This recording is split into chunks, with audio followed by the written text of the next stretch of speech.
Hello everyone, my name is Mina Nakla and I'm the 6 a.m. Realtor Dad.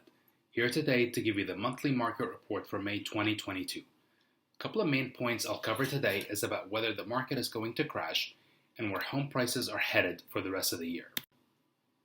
So let's hop right in and get started. First question is about whether or not we're headed for a housing bubble. You hear it in the news all the time now about the housing market and whether it is expected to burst, whether the bubble is about to burst or not. I want to show the first graph here displaying home price appreciation since World War II. Up until today, there have been one time in this country where homes lost significant value, and that was back in 2008. So back in 2008, we saw homes lose value for two reasons.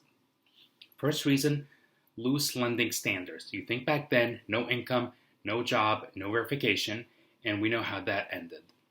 The second reason was cash out refinances. People took the equity they had, cashed it out, bought jet skis, went on vacation, the financed lifestyle. Did things thinking this will never end, and it ended poorly. So let's recap here.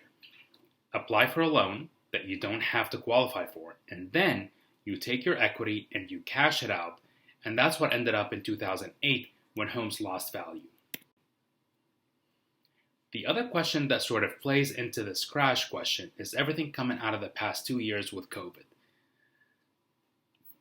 Also, forbearance. That was the tool that was given to those to help weather the storm in their housing payments.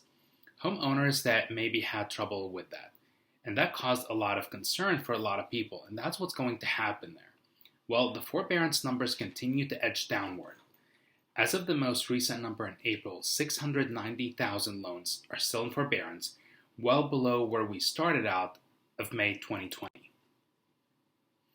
One of the latest statistics that's come out is 92% of people that entered forbearance have come out of it. And those have come out as of March 31st. Here's the clearest picture. 37% in the green area were paid in full. Those are the ones that took forbearance maybe as an insurance policy and said, I don't know what's going to happen, and they didn't need it.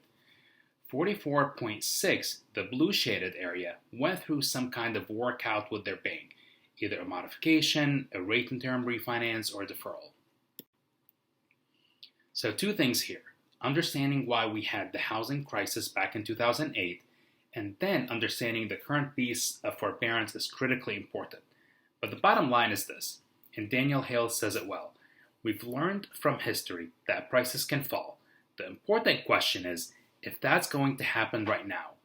And it's really hard to say, meaning it's hard to say that will happen because things are very, very different today. I also want to walk through a couple of graphics that do a good job of visually communicating how things are different today. So let's go back to 2008. Loose lending standards drive the housing crisis, and let's look at where we are today. Well, the bottom line is lending standards are nothing like they were in the early 2000s. If you think back then, we talked about the loans that were in the market, we talked about the things that people had done that caused the crisis. Well, there are two components that this report shows by the Urban Institute. First is product risk in the mortgage business, and second is borrower risk. The red area there, product risk, think about it as the type of loans that are available to people, and that's been virtually eliminated. If you start back on the left side of 1999, we're talking about all the way to 2021, you see that red portion, it's gone. It's not there. The loans that were available back then are not available today. The brown portion there, or borrower risk, think about that as asset profile, credit score, all the things that it takes to qualify for a loan, and those have been severely curtailed. It's gotten harder to qualify for a loan after the housing crisis. That's when the qualified mortgage came out and demonstrated the ability to repay.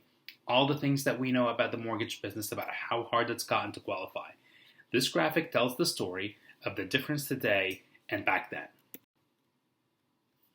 If you need further example of that, this is a look at the loans that have been given to people with a credit score lower than 620. So again, go back to the housing crisis, so many loans. This is in volume in billions of loans with a credit score less than 620. And where do we stand as the third quarter of 2021?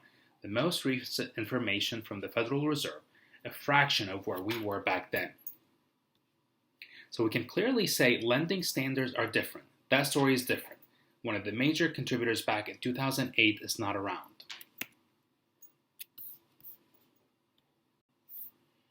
The other question that a lot of people bring up as well, as homes get expensive, as homes have risen, people aren't going to be able to support that debt, and that's a challenge. Well, mortgage debt is not a challenge. Again, this is from the Federal Reserve.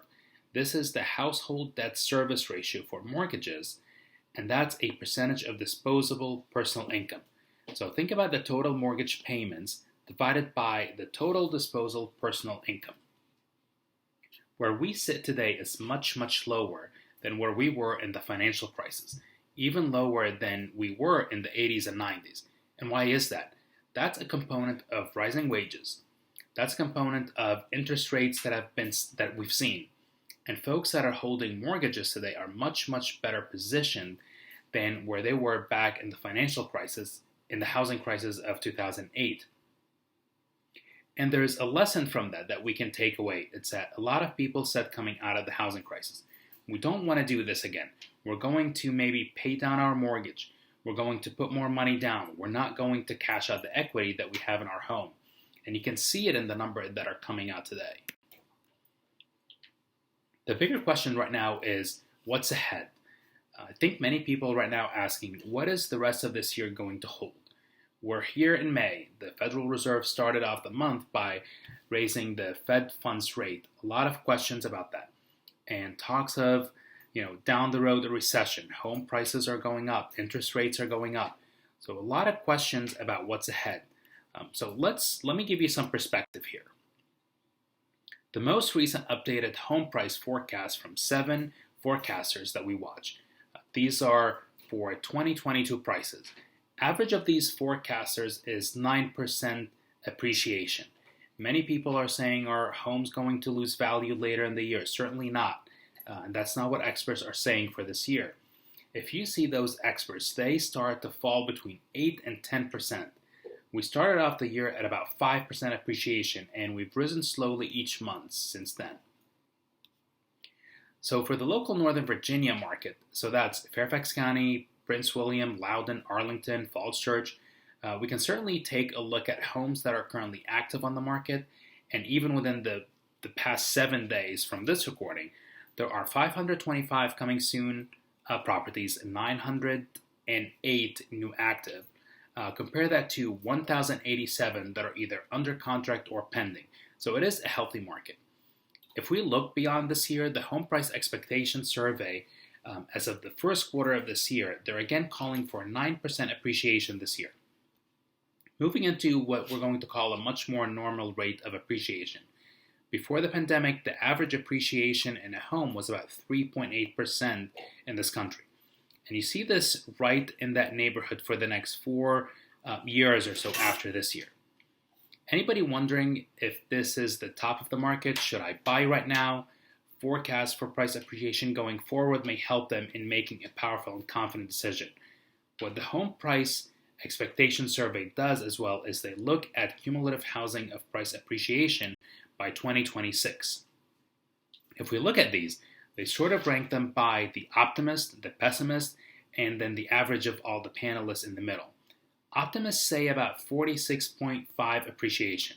Pessimists say 10% appreciation. And all the panelists, 26 appreciation by 2026. So depending on where you sit, I think even if you're a pessimist in this market, you're calling for appreciation here between now and 2026. And again, I think a lot of people say, I'm going to sit on the sidelines and I'm going to wait for prices to drop. And these forecasts say, I don't know if that's going to happen. And I think it's important that we get that in the hands of folks that are thinking about buying today. Another slide I want to share is the home price forecast for 2022. If you average the home price from different sources, whether it's Fannie Mae, Freddie Mac, or other organizations, the average of all those 7 forecasts is about 9%. As you can see, economists and experts are still forecasting an increase in home prices for 2022.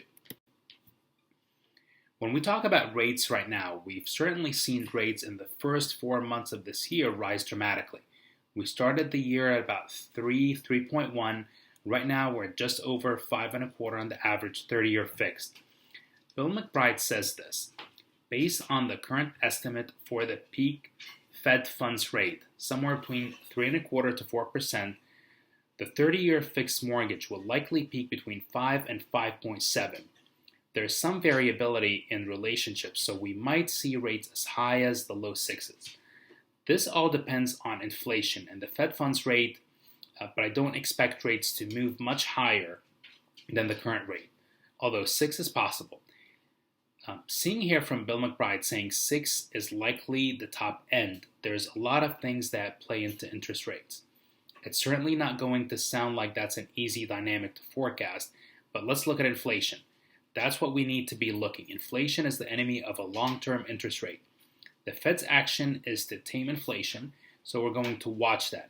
Bill McBride here is saying, I think the high side in this is the 6. And I'll shift gears here and talk about affordability. What I'm going to do today is walk through where affordability is right now and what it means for the housing market going forward. And I want to start with this quote from Bloomberg. They're quoting the Harris poll saying, new data from the Harris poll show 84% of Americans plan to cut back spending as a result of price spikes. More than 70% of respondents said they're feeling the effects of inflation the most in gas prices and groceries. I think we can all relate to this. We feel it at the gas pump, the grocery store. Prices are rising all around us, and it's impacting what we can spend on a day-to-day basis. Now, for someone who's thinking about buying a home, that's a real concern, and it brings affordability into the equation. Where I think this is really impactful and really puts the most pressure is on the first-time home buyer, the person who is looking to really jump into the housing market, build their net worth, grow their financial future, and it's becoming more challenging to do that. If you look at January of 2021, mortgage rates were at historic lows. If we think about where mortgage rates were projected to go, and let's say mortgage rates later this year around 5.5, as we look at what the experts are saying and what's projected to happen, the mortgage payment jumps up over $1,700. So if you're talking about $1,200 to $1,700, that's roughly $500 difference. And that's putting a lot of concern in people's mind as they're thinking about what it's costing more, not only to buy a home, but also in all the other pressures around me.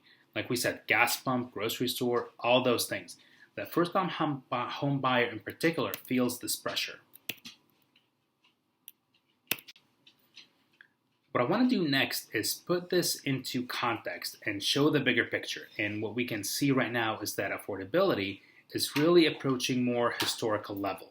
So this is the Housing Affordability Index. It goes all the way back to 1990.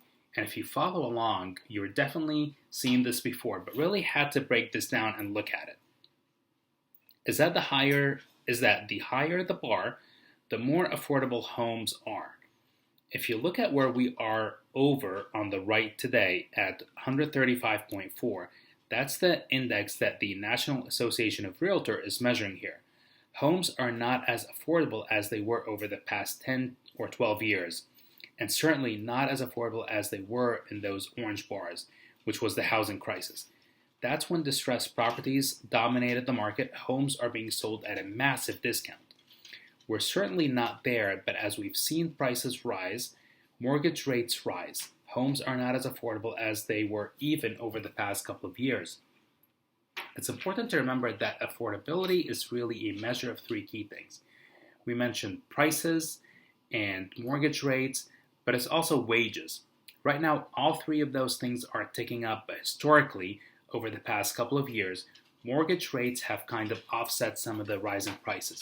Now, the context that we love to add here is if you go all the way back to 1990, what we can see is that homes are more affordable than any time leading up to the housing crisis.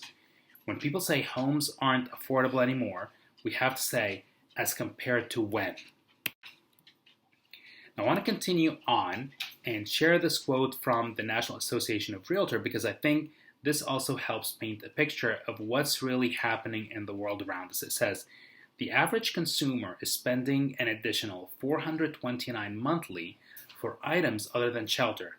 Meanwhile, the average weekly wages rose just $212 per month.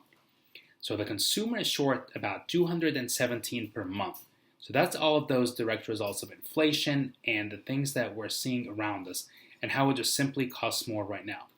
So this means the average consumer will be looking for a home that is $41,793 cheaper. So the average consumer that's looking to buy a home and reducing their price point, that is very real. That's exactly what these dollars and cents are saying. However, the big concern I think that a lot of agents have on their mind is, does this mean that this is going to impact sales? Rising mortgage rates, we know that's going to impact slightly. People are going to make a decision.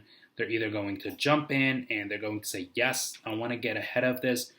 I want to get ahead of the rising rates, rising prices, or they're going to say, you know what, this isn't for me. It's going to cause people to make a decision. But the overall takeaway is that buyer demand is still strong. This will not impact the overall demand that we're seeing right now. So many buyers in the market and so few homes for sale, changing needs, buyer demands is very, very real. So yes, it will put pressure on that lower price point buyer, but overall demand is still really, really strong. So thank you for watching, and if you have any thoughts or if you have any question, drop them in the comments below, and do me a favor and hit like and subscribe to my channel.